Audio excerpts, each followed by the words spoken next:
Hey guys, and welcome to another video. Today we're discussing Pokemon Unite, the brand new MOBA that turns gotta catch them all into gotta gank them all. Let's get to it.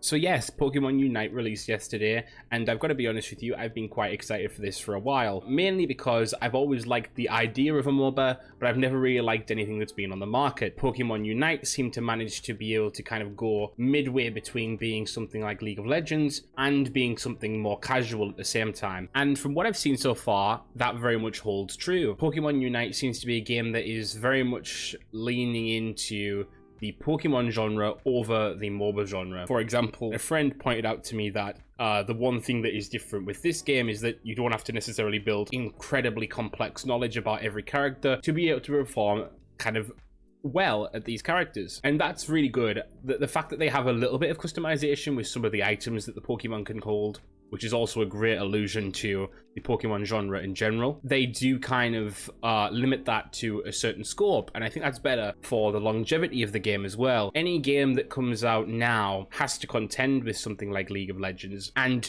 doing so by essentially going for the exact same market of hardcore MOBA fans is not necessarily going to work. The fact that they've kind of went for a wider audience of more kind of casual gamers, people who will be coming in for the Pokemon side of this, is, I think, a really smart move by the Pokemon company here. But there's not just that. I think Pokemon in general makes a really good setting for a MOBA. I mean, Pokemon are inherently meant to battle, and this is kind of an expansion of that, right? But on top of that, the way that they've included certain things that are kind of almost a love letter to the original or kind of standard Pokemon experience is also great. The fact that you pick Charizard as the character you're going to play as, but you do start as a Charmander, then you evolve into Charmeleon, and then you evolve into Charizard and get your ultimate, etc. and so on. I think that is a really cool way of just experiencing the Pokemon fantasy in a new setting. What was also great is that you get a vast variety of characters in this game from the off.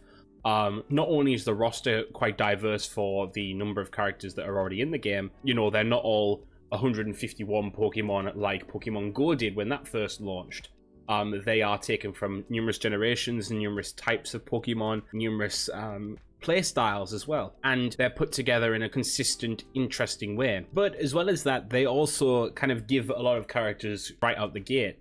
You get one, I think, for playing the game as it is launching, which is now. You gain one that you kind of have as your starter. You also gain some through leveling and obviously through currency. And that's an interesting point to make here as well. In terms of how the store works, it's very much a similar situation to League of Legends, in that you can purchase characters with the currency you earn in game, or you can purchase another currency and use that instead. And I think that's where this game is already succeeding. It's seeing what is good from the kind of competition, quote unquote, and using that, but also kind of putting its own spin on it. For example, the fact that you can customize your trainer is really cool as well. It may essentially be a glorified avatar, but it's really nice to kind of be able to represent yourself when you're going into that match to begin with. Gameplay wise, I think it's very fun and interesting. Towers, for example, work differently to how they do in League or Heroes of the Storm or something like that. You are essentially moving to these towers, or in this case, they're kind of goals, and you are scoring points in Pokemon Unite. When you've put a certain amount of points into this goal, the goal disappears and you can advance to the next goal. These goals also don't attack the Pokemon, because the Pokemon would have to be uninterrupted to be able to score a goal in the first place. What this kind of does is create a different atmosphere around the goals compared to towers in other games, whereas you're kind of trying to gauge when's the right time to score the goal, when's not. Do I farm some more points to be able to put into the goal first? And it's quite interesting to see. It's very much a different take on the traditional kind of laning. That's something that's interesting as well. The main map is a 2-lane map with a far larger area in the middle, and it's a condensed version again of what we've seen from other games. You know, you have a dragon-esque spawn in Zapdos, for example, and for example you have buffs that you can gain from certain enemies on the map as well. It's far more